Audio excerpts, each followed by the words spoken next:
tv1online.com. Just like on this whole deal with Solandra, because first of all, I totally get, questions being raised, and look, I get if you invested $500 million, but here's the way I would operate. I would lay out how much money has the Pentagon spent on weapons that ultimately didn't really work or fit our needs. I guarantee it's more than $525 million. Well, It's not even to use weapon. Toilet. Exactly. Toilets. Toilet seats. Yeah. I mean, just you look at what the Pentagon spends for anything, but again, here they're coming out with this whole thing. Well, it's one of these things where you're letting the message be defined by the other side. You have to lay out how many jobs have been created in the green sector. Yeah.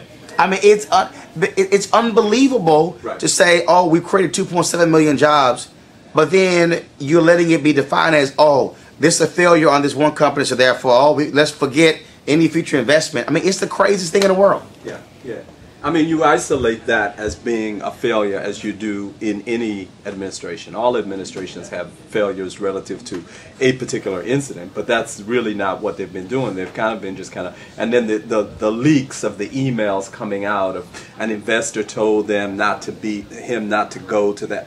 They're not managing any of that. So when people see that, they're like, oh, well, this is the biggest scandal ever. I just don't get the basic understanding of how to control a message. Yeah, well, I don't think they get it. I don't get it. I don't think they get it.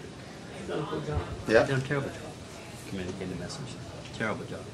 Say what you want about Ronald Reagan, they managed the message.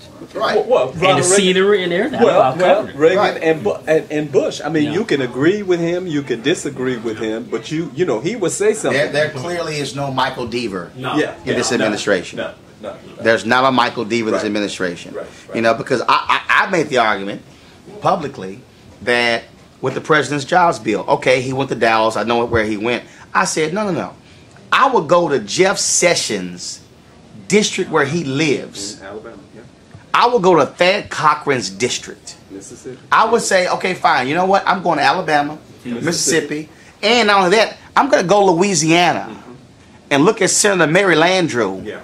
And say, and we saved your behind when you ran for re-election, but you're causing more problems. Let's talk about jobs in those states. The 3 of the top 10 or bottom 10 poorest states in the union. My deal is that if you want to show fight, go right to the heart of somebody's district. If you want to show fight, they didn't have those voters talk. Let's explain to them. Right. Have all those poor white voters who have no jobs whatsoever. And say, hey, how do you feel about this jobs bill? Right. Come on, and then say, Thad, ride with me on Air Force One. I'm going to your district. That's right. I'm going to your state, and let's see if you want to come with me. See what he says. To me, that's how you play hardball. Yeah. But that's just me. Yeah, but odds are not there. Yeah, but Ron was able to manage his message to be mayor of Chicago, though. So what? I mean, but that was it. First of all, no real opposition. Well, he had no real opposition. Yeah. However, I mean, from the time he got into that office, from the time he became chief of staff, that really was his whole. Because Ron was about Ron. Exactly. There you go. We'll cut. tv1online.com.